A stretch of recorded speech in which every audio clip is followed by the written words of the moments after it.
ومخبرا إن الله وملائكته يصلون على النبي يا أيها الذين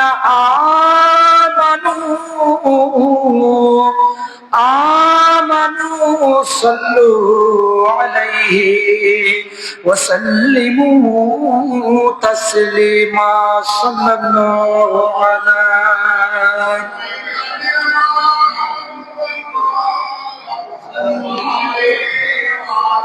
صلاة يا رسول الله عليكم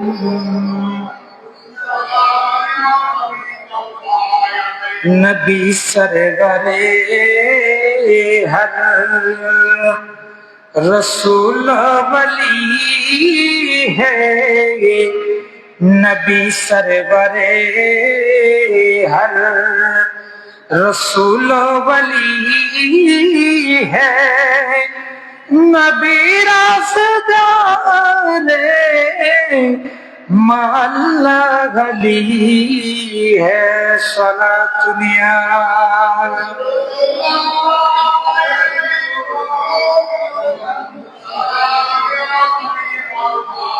वो नामी के नामे खुदा नाम तेरा वो नामी के नामे खुदा नाम तेरा रऊफुन रहीमुन अलीमुन अली है सलात दुनिया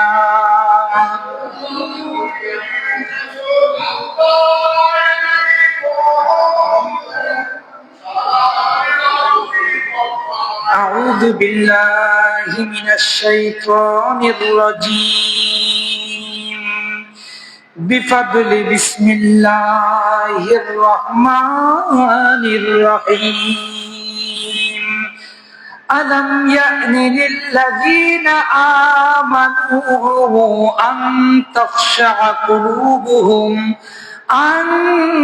تخشع قلوبهم لذكر الله صدق الله مولانا العظيم وصدق رسوله النبي الحبيب الكريم مولاي صل وسلم وبارك عليه তুমি সৃষ্টির সেরা নবী কামলিওয়ালা তুমি সৃষ্টির সেরা নবী কামলিওয়ালা তোমারি নূরের আলোতে জগৎ উজালা তুমি সৃষ্টির সেরা নবী কামলিওয়ালা তুমি সৃষ্টির সেরা নবী কামলিওয়ালা যেদিন করবে সকলে ইয়া নফসি নফসি তুমি উম্মতের কন্ডারি বাঁচানে वाला সেদিন উম্মতের কন্ডারি বাঁচানে वाला তুমি সৃষ্টির সেরা নবী কামলিওয়ালা তুমি সৃষ্টির সেরা নবী কামলিওয়ালা অস্তমিত সূর্য নবী উদয় করে মৌলা আলী তখন নামাজ পড়ে देखो देखो नबीजिर शान दुनिया वाला देखो देखो नबीजिर शान दुनिया वाला তুমি সৃষ্টির সেরা নবী কামলিওয়ালা।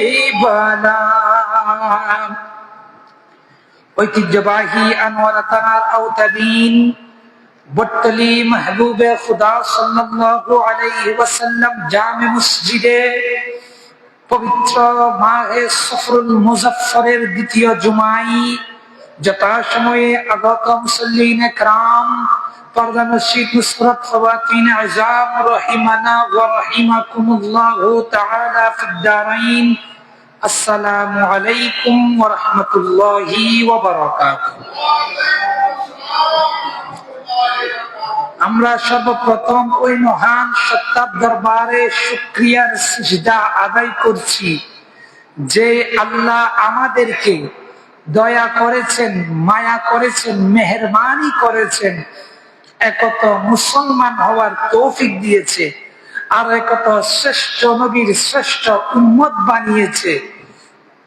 আমাদেরকে যে রসুলে কায়নাতের সদকায় জুমা উপহার আল্লাহ দিয়েছে, সেই জুমাই তাড়াতাড়ি আসার বসার তৌফিক দিয়েছে। সেই রব্বে করিমের শুকরিয়া জ্ঞাপনার্থে সকলে উচ্চ আওয়াজে বলি আলহামদুলিল্লাহ। এবং সাথে সাথে লক্ষ কোটি দরুদে সালামের নজরানা পেশ করছি মানবতা মুক্তির দিশারি সাহেবে আওলাদ রাহমাতুল লিল আলামিন নবী, দয়াল নবী, মায়ার নবী, ইমামুল আম্বিয়া নবী, যেই নবী শুধুমাত্র আমাদেরকে বাঁচানোর জন্য বিভিন্ন পথ দেখিয়ে দিয়েছেন। বলছে উম্মত এটা করো, আল্লাহ তোমাকে মাফ করে দিবে। উম্মত এরকম করে চলো, আল্লাহ তোমাকে মাফ করে দিবে। উম্মত এই কাজটা করো, আল্লাহ তোমাকে জান্নাত দিবে। উম্মত এই পথে হাঁটো, কিয়ামতের ময়দানে আল্লাহ তোমার হিসাব সহজ করবে। যে রাসূলে কায়নাত আমাদেরকে কথাগুলো শিখিয়ে আল্লাহর পাকড়াও থেকে, আল্লাহর ধরা থেকে বাঁচার সুযোগ করে দিয়েছেন, সেই রাসূলে মকবুল সরবারে দু জাহান সাল্লাল্লাহু আলাইহি ওয়াসাল্লামের রওজায়ে আনওয়ারে লক্ষ করোড় দরুদে সালামের নজরানা পেশ করছি। আল্লাহ আমাদের পক্ষ থেকে পৌঁছে দিক। সকলে উচ্চ আওয়াজে বলুন আমিন। আমরা গত সপ্তাহে আলোচনা করছিলাম একজন মানুষের ঈমানটা কিভাবে দুর্বল হয়ে যায়। কারণ আমরা মুমিন, আমরা যাই করি না কেন, আমরা সারা জীবন যাই করি না কেন, আপনি যেগুলোই করেন না কেন, আপনাকে একদিন মরতেই হবে। মরার হাত থেকে কেউ রেহাই পাবে। কিন্তু আমরা যখন মরব, আমরা পরিচয় দিচ্ছি আমরা মুসলমান, আমরা মুসলমান। আমরা সারাদিন যাই করি না কেন, দুনিয়ার মধ্যে যেভাবেই চলি না কেন, আমাদের শেষ পর্যন্ত একটা ঠিকানা হবে আমরা মুসলমান। আমরা যখন মারা যাব, আমাদেরকে যখন কবরের মধ্যে রাখা হবে, আমাদের মিল্লাত হবে বিসমিল্লাহি ওয়া আলা মিল্লাতি রাসূলিল্লাহ। আমাদেরকে যে মিল্লাতের উপর রাখা হবে, যার হাতে আমাদেরকে বুঝিয়ে দেওয়া হবে। আমরা যখন স্বাভাবিকতার সহিত কোন স্থানে যাই, আমাদেরকে যখন কেউ চিনে না, আমি যখন কাউকে চিনি না, আমি আরেকজনের কাছে যাওয়ার সময় আরেকজনের ভাইয়া ধরি। আমি এখানে গিয়েছি কিংবা আমি বিদেশ গিয়েছি, কাউকে চিনছি না, তখন মানুষ একজন পরিচিত মানুষ খুঁজে। কি খুঁজে? পরিচিত মানুষ। আমি একজন পরিচিত মানুষের যদি সন্ধান পাই যে আমাকে বাঁচাবে, আমি এমন এক পরিচিত মানুষের খোঁজ পেয়েছি যিনি আমার পাশে থাকলে আমার ভয় থাকবে না। দুনিয়ার মধ্যে মানুষ এরকম খুঁজে না? খুঁজে। ঠিক তদ্রুপ আমরা যাই করি না কেন, আপনি নামাজ পড়েন না পড়েন, ভালো পথে চলেন না চলেন, খারাপ কাজ করেন কিংবা ছাড়েন, যাই করেন না কেন, আপনাকে আমাকে কবরে সুপর্দ হতে হবে রাসূলুল্লাহর হাতে। কার হাতে? রাসূলুল্লাহর হাতে। আপনি মানেন কিংবা নাই মানেন, আপনি মুসলমান হন, আপনাকে রাসূল করিম সাল্লাল্লাহু আলাইহি ওয়াসাল্লাম কবরের মধ্যে আসবে, প্রশ্ন করবে। আপনি বিধর্মী, আপনার কবরে রাসূল করিম সাল্লাল্লাহু আলাইহি ওয়াসাল্লামকে দেখানো হবে আপনি অন্য ধর্মকে, নাস্তিকতা অবলম্বন করেছেন, আপনি সারা জীবন আল্লাহকে অস্বীকার করছেন, আল্লাহ নাই, কিংবা রাসূল করিম সাল্লাল্লাহু আলাইহি ওয়াসাল্লামের সাথে বেয়াদবি করছেন। যাই করেন না কেন, শেষ ঠিকানা স্থল হবে কবর। কি? সেই কবরের মধ্যে যার কারণে বাঁচা যাবে তিনি হচ্ছে মুহাম্মদ রাসূলুল্লাহ সাল্লাল্লাহু আলাইহি ওয়াসাল্লাম। সেই রাসূল আমাদেরকে শিখিয়ে দিচ্ছেন, ঈমানটা যখন দুর্বল হয়ে যাবে, প্রত্যেক কিছু দুর্বল হয়, মানুষের শক্তি থাকে, শক্তি হারিয়ে গেলে মানুষটা স্বাভাবিক দুর্বল হয়ে যায়। একজন মানুষ, আমি এখন যেভাবে এখানে দাঁড়িয়ে কথা বলছি, আপনাকে একজন বৃদ্ধ মানুষকে যদি এখানে দাঁড়িয়ে কথা বলতে বলা হয়, তার পক্ষে শক্তিটা থাকবে? প্রত্যেকের এক একটা শক্তি থাকে, এক একটা সামর্থ্য থাকে, ইমানেরও শক্তি আছে। রাসূল করিম সাল্লাল্লাহু আলাইহি ওয়াসাল্লাম বিভিন্ন পথ দেখিয়ে দিয়েছে, আমরা কিছুটা আলোচনা করেছিলাম। আল্লাহ যদি আমাদেরকে তৌফিক দান করে আমরা তারপর থেকে আলোচনা করব, আমিন।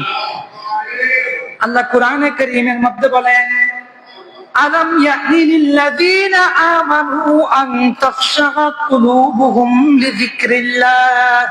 সুবহানাল্লাহ। আল্লাহ কোরআনের মধ্যে আমাদেরকে ডাক দিচ্ছেন, হে মুমিন বান্দা, আলাম ইয়ানি লিল্লাযীনা আমানু, তোমাদের কাছে কি এখনো সময় আসে নাই? তোমাদের কাছে এখনো সময় কি? আন তাখশা কুলুবুহুম লিযিকরিল্লাহ, তোমরা আল্লাহর স্মরণে নিজের অন্তরকে কাঁপাবে। আল্লাহ রাসূল কারীমের সাদকায়ে রাসূল কারীমের মাধ্যমে আমাদের কাছে কোরআনের আয়াত পাঠাচ্ছে। সূরাতুল হাদীদ 27 পারার মধ্যে আল্লাহ বলছে, আলাম ইয়ানি লিল্লাযীনা আমানু আন তাখশা কুলুবুহুম লিযিকরিল্লাহ। ও ঈমানদার, আল্লাহ এখানে ঈমানদারকে বলছে। কাকে? কারণ ঈমানদার যিনি হয় তার অন্তরটা নরম হয়। সুম্মা কাসাত কুলুবুকুম মিন বাদি যালিকা ফাহিয়া কাল হিজারা। ঈমানদারের অন্তরটা যখন গুনাহ করে, অন্তরটা তখন পাথরের মতো হয়। কিসের মতো? আল্লাহ বলছে যখন পাথরের মতো অন্তর হয়ে যাবে, ওয়া ইন্না মিনাল হিজারাতি লামা ইয়াতাফাজ্জারু মিনহুল আনহার। পাথরের মধ্যে যখন যেভাবে বাড়ি মারলে পাথর ফেটে যায়, যদিও পাথরের বুকে পানি থাকে, পানিগুলো বেরিয়ে আসে। পাথরের মধ্যে যদি পানি না থাকে, অন্তত কিছু কিছু ঘাম আসে। আল্লাহ বলছে মুমিনের হৃদয় এটা এমন এক হৃদয়, আমরা যারা মুমিন দাবি করছি, আমাদের হৃদয়কে আল্লাহ বলছে পাথরের মতো। একজন মুমিনের হৃদয়টা যখন পাথরের মতো শক্ত হয়ে যাবে, ওই ব্যক্তিকে যখন রাসূল কায়নাতের বাণীগুলো শোনানো হবে, আল্লাহর কোরআন যখন তাদের সামনে তেলাওয়াত করা হবে, আল্লাহর কোরআনের বাণীগুলো যখন মুমিনের সামনে তেলাওয়াত করা হবে, বাণীগুলো যখন শোনানো হবে, মুমিনের অন্তরটা ফেটে যায়। তাহলে আপনি মুমিন, আমি মুমিন, এটা আমরা কখন বুঝবো? যখন আপনি বুঝছেন, আপনি আল্লাহর কথা শ্রবণ করার পর, রাসূল কারীমের বাণীগুলো শ্রবণ করার পর আপনার অন্তর কাঁপছে। আপনার অন্তর, আপনি তো এখানে মাপতে পারবেন না, আপনি মুমিন কিনা বুঝবেন কিভাবে? এটা বোঝার জন্য যখন আল্লাহর বাণীগুলো আপনাকে উপস্থাপন করা হবে, আপনার অন্তরটা যখন প্রকম্পিত হবে, আল্লাহর ভয়ে ভয়ে জীবন কাটানো যাবে, তখন বুঝবেন আপনার মাঝে আমার মাঝে ঈমান আছে।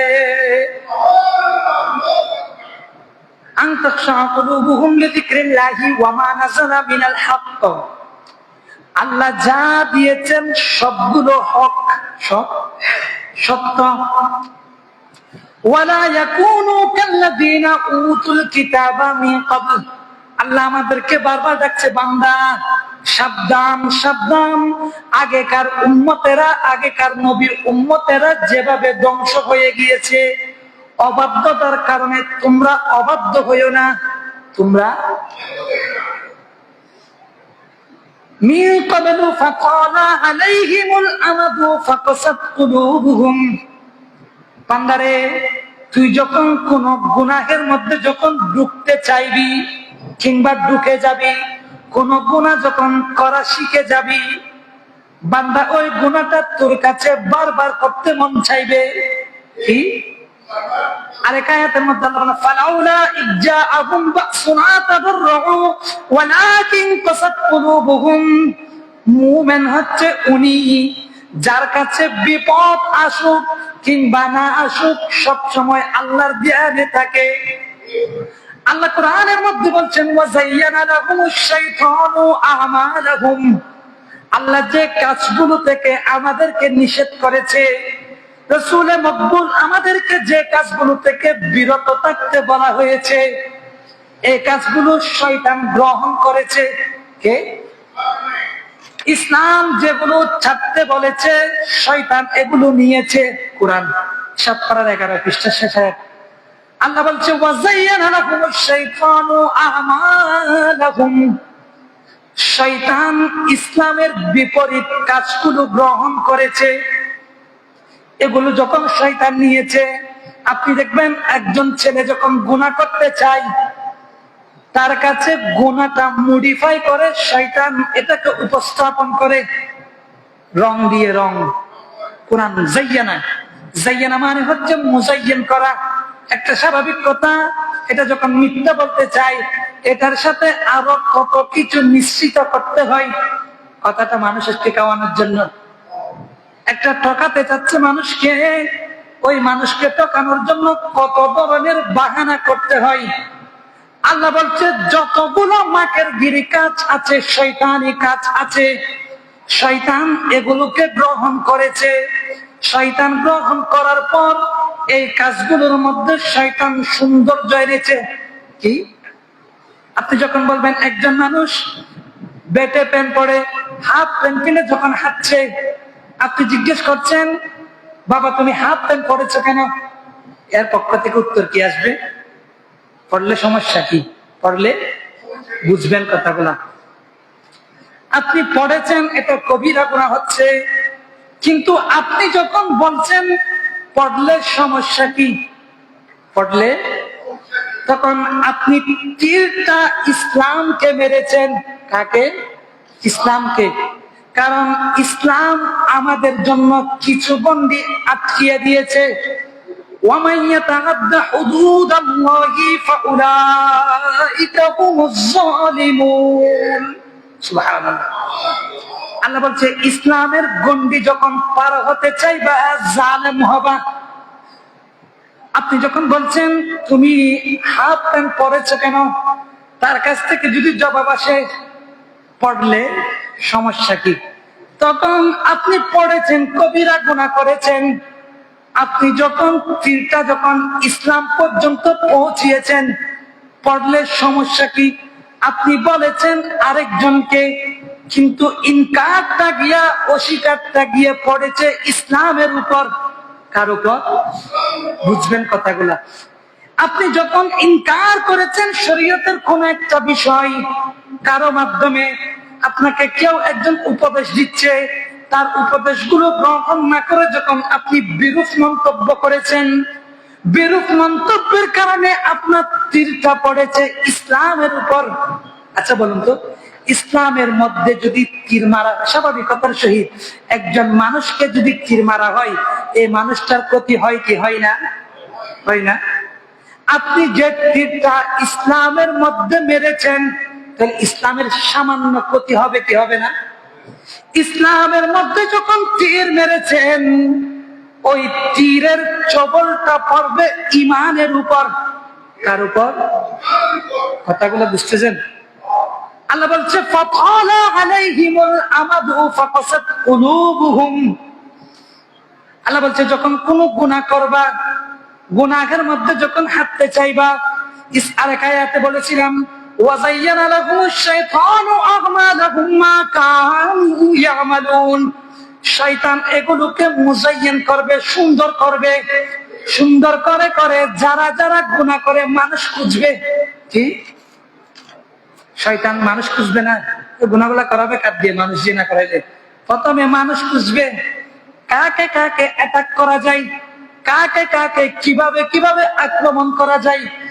যখন সে একজনকে পেয়েছে, একজনের কাছে এমন একটা জিনিস পছন্দনীয় যেটা শরীয়ত দাবি করে না, শরীয়ত যেটাকে সাপোর্ট করে না, একজনের কাছে এরকম একটা বিষয়ে টান আছে, শয়তান তার কাছে যাবে, গিয়ে মনে মনে প্রথমে এটাকে মডিফাই করবে, গুনাহটাকে মডিফাই, সৌন্দর্য কেন রং টং মিশাই, বলবে এটা করো। করার পর আল্লাহ আরেক আয়াতে বলছে ফাকালা আলাইহিমুল আমাদু ফাকাসাত কুলুবুহুম, যখন গুনাহটার মধ্যে যখন থাকবা আল্লাহর রহমতের দরিয়া, আল্লাহর রহমতের নজর উঠে যাবে। ওই গুনাহের মধ্যে তোমাকে দীর্ঘায়িত থাকতে হবে যতক্ষণ পর্যন্ত বান্দা তওবা করে ফিরে আসবা না। কি করতে হবে? তওবা। দরুদ পড়ুন, সালাত নিয়া।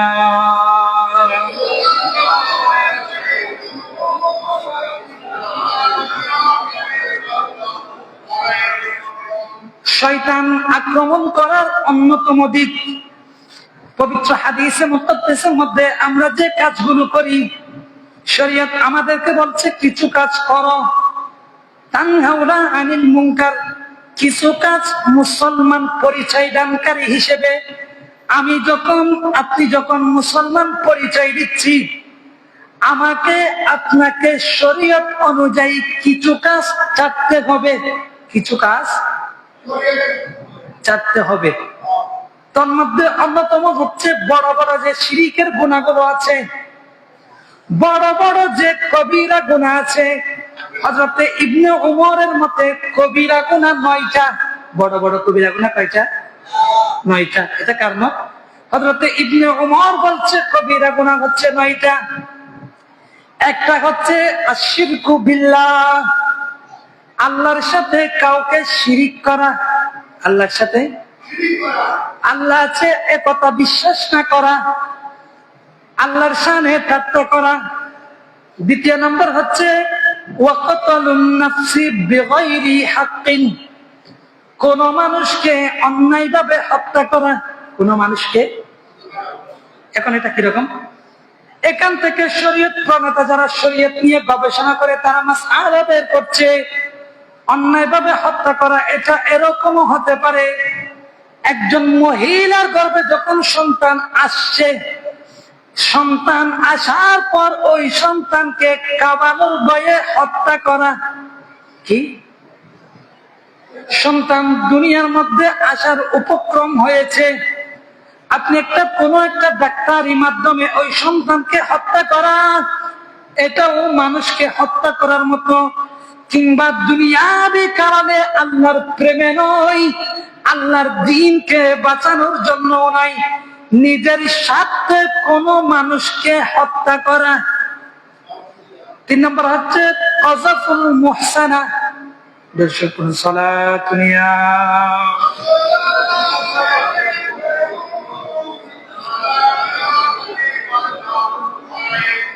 কাযাফুল মুহসানা হচ্ছে আপনি দেখছেন একজন মহিলা একটা পথ দিয়ে হাঁটছে, ওই সতীসাধী মহিলাকে অপবাদ দেওয়া। কি দেওয়া? অপবাদ, মিথ্যার অপবাদ দেওয়া। আপনি যদি কাউকে যদি মিথ্যার অপবাদ দেন, ওটা যদি আপনি প্রমাণ করতে না পারেন, যদি শরীয়তি আইন থাকে, আপনাকে 80 দুররা মারা হবে। ওইটা। আরেকটা হচ্ছে জিনা করা। কি করা? এখন এটা আমাদের কাছে একদম ইজিলি। রাসূল কারীমের হাদিস, বুখারীর হাদিস অনুযায়ী জিনা বিভিন্ন ধরনের হয়ে থাকে। রাসূল বলছে চোখের মাধ্যমে যদি শাহওয়াত আসে, ওইটা হয়ে যায় চোখের জিনা। কানের মাধ্যমে যখন কোনো অশ্লীল কথা শ্রবণ করা হয়, এটার মাধ্যমে যখন শাহওয়াতে নফসানি আসবে, ওটা হয়ে যাবে কানের জিনা। রাসূল বলছে এমন কথা জিহ্বা দিয়ে বলেছেন যে কথাটার কারণে আরেকজনের অন্তরে কুমন্ত্রণা এসেছে। কি কুমন্ত্রণা? রাসূল বলছে এটা হচ্ছে ঠোঁটের জিনা আর জিহ্বার জিনা। রাসূল বলছে জিনা করার জন্য কিংবা জিনার কাছে সহযোগিতা করার জন্য, সহযোগী হওয়ার জন্য জিনার দিকে হেঁটে যাওয়া, এটা হচ্ছে পায়ের জিনা। আল্লাহ রাসূল কারীমকে আল্লাহ যে কোরআন দিয়েছে, কোরআনের মধ্যে আল্লাহ বলছেন ওয়াবসির ফুয়াদাকা কুল্লু উলাইকা কানা আনহু মাসউলা ইন্নাস সামআ ওয়াল বাসারা ওয়াল ফুআদা কুল্লু উলাইকা কানা আনহু মাসউলা। সুবহানাল্লাহ। আল্লাহ কোরআনের মধ্যে বলছেন ইন্নাস সামআ, নিশ্চয়ই কান, ওয়াল বাসর চোখ, ওয়াল ফুআদা অন্তর, কুল্লু উলাইকা আল্লাহ প্রত্যেক কিছুকে কিয়ামতের ময়দানে দাঁড় করাবে, কানা আনহু মাসউলা প্রত্যেক কিছুকে জিজ্ঞেস করবে। এ হাত তুমি বলো তোমাকে তোমার মালিক কোন কাজে ব্যবহার করেছে।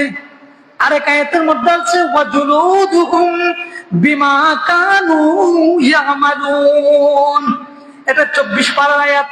আল্লাহ বলছে হাতকে জিজ্ঞেস করব, হাতকে করার পর চোখকে করব, চোখকে করার পর অন্তরকে করব।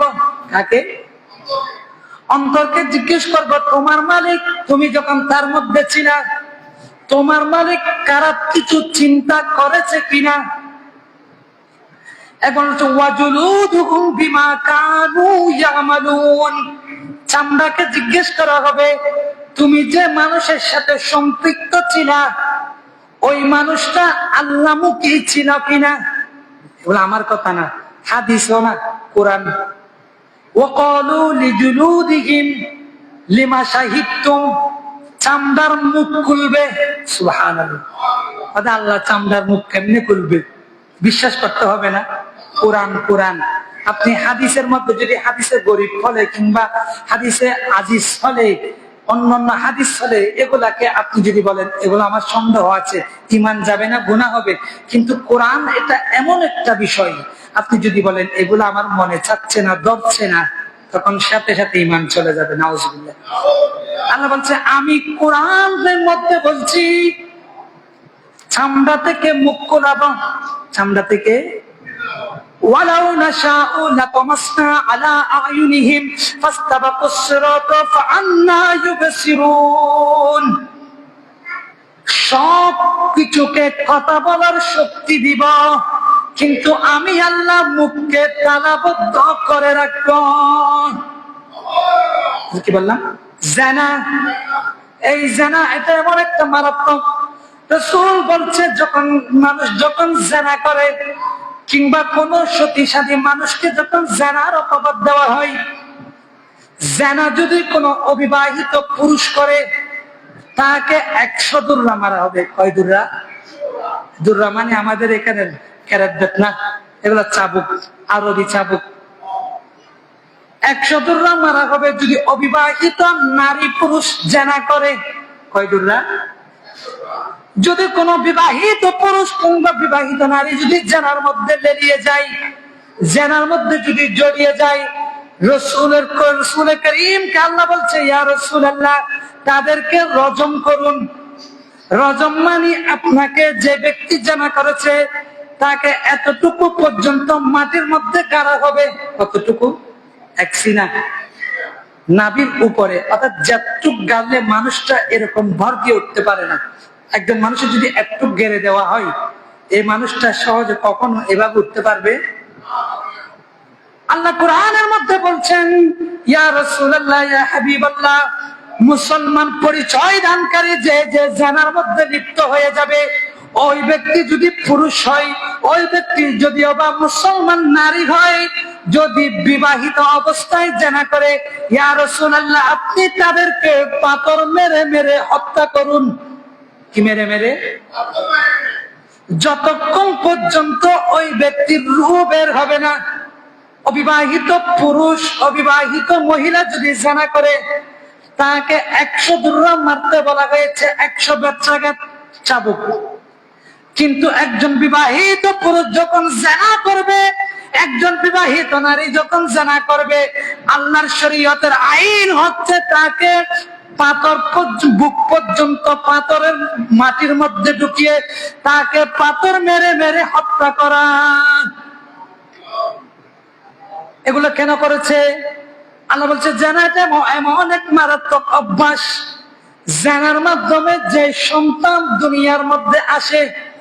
কারণ একজন মানুষের কাছে, আমার কাছে, আপনার কাছে, প্রত্যেক পুরুষ হোক মহিলা হোক, দুনিয়ার মধ্যে থাকার জন্য বাঁচার জন্য পিতৃ পরিচয় প্রয়োজন। কি পরিচয়? পিতা পিতা পিতা না থাকলে ওই মানুষের কোনো মূল্য থাকে। রাসূল বলছে তাই পিতৃ পরিচয় এটা একজন মানুষের হক, অধিকার। একজন মানুষ যখন জিনা করবে, জিনার মাধ্যমে যদি কোনো সন্তান দুনিয়ায় আসে, জিনার মাধ্যমে কোন সন্তান যদি দুনিয়ার মধ্যে আবির্ভূত হয়, ওই সন্তান যার যে ব্যক্তি জিনা করেছে তার ওয়ারিস হয় না। কি হয় না? যার সন্তান হয়। কি সন্তান? যার সন্তান কখনো সম্পদের ওয়ারিস হয় না। নাউজুবিল্লাহ। রাসূল কোন সালাত নিয়া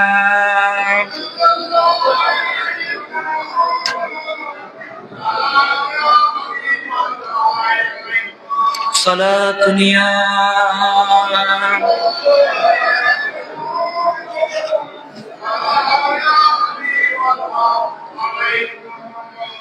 মানুষের অস্তিত্ব রক্ষা করার জন্য। কারণ আপনি যখন আপনার সন্তানের জন্য দুনিয়ার মধ্যে কোনো কিছু রেখে যেতে চান, পিতার সম্পদের ওয়ারিস সন্তান হয়। কিন্তু যে ব্যক্তি জিনা করেছে কিংবা জিনার মাধ্যমে যে সন্তান হয়েছে, ইসলামী শরীয়ত ওই সন্তানের জন্য কোন সম্পদ থাকে, ওই ব্যক্তি সম্পদ পাবে। কিন্তু ইসলামী শরীয়ত বলছে যে ব্যক্তি জিনা করেছে, তওবা করে নাই, ওই ব্যক্তি যদি অমত অবস্থায় মারা যায়, তার জন্য জাহান্নাম ওয়াজিব হয়ে যায়। নাউজুবিল্লাহ। এখন দেখা যাচ্ছে না, রাজনৈতিক পরিচয় দিয়ে দিয়ে সামান্য ফায়দা হাসিল করার জন্য কত কুকর্ম, নিকৃষ্ট কাজ করছে। আল্লাহ আমাদেরকে, আমাদের গ্রামকে, আমাদের দেশকে আল্লাহ এই সমস্ত কুকর্ম থেকে হেফাজত করুক। সকলে বলুন।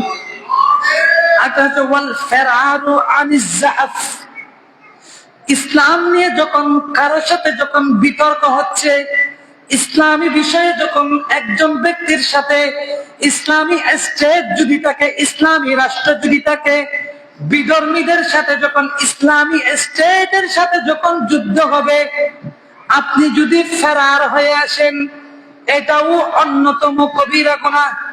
আরেকটা হচ্ছে আকালু মাল আল ইয়াতীম, এতিমের সম্পদ কে ফেলা। এতিমের সম্পদ, মনে করেন আপনার ভাই আছে, ভাই মারা গিয়েছে, আপনি কি করছেন? আপনার ভাইয়ের ছেলে যারা আছে তাদের সম্পদ না দিয়ে কে ফেলেছেন? যদি তাদের সম্পদ খাওয়া অবস্থায় যদি আপনি তওবা ছাড়া মারা যান, রাসূল বলছে ওই ব্যক্তির জন্য জাহান্নাম ওয়াজিব হয়ে যাবে। নাউজুবিল্লাহ। আরেকটা হচ্ছে হুকুকুল ওয়ালিদাইনিল মুসলিমাইন, মা বাপ দুজন যদি মুসলমান হয়। এগুলা হাদিস, অর্থাৎ ইবনে ওমরের মধ্যে 8টা 9টা বড় বড় কবিরা গুনাহ। অন্যতম আরেকটা হচ্ছে মা বাপ দুজন যদি মুসলমান হয়। মা বাপ যতক্ষণ পর্যন্ত শরীয়তের মধ্যে থেকে সন্তানকে বাধা দিবে, শরীয়তের গণ্ডির মধ্যে থেকে মা বাপ যতক্ষণ পর্যন্ত সন্তানকে বলবে বাবা তুমি এই কাজ করো, এই কাজ করিও না, মা বাবার হুকুম মানা, মা বাবার তাবেদারি করা, মা বাবা যেভাবে বলে এভাবে চলা প্রত্যেক নর নারী মুসলমানের উপর ফরজ। কি ফরজ? ফরজ। মা বাবা যদি বিধর্মী হয়ে যায়, মা বাবা যদি ইসলাম ছেড়ে দেয়, যদি সন্তানকে বলে বাবা তুমিও বিধর্মী হয়ে যাও, তুমিও ইসলাম ছেড়ে দাও, এক্ষেত্রে আপনি আপনার মা বাবার বিরোধী হতে পারবেন। কখন?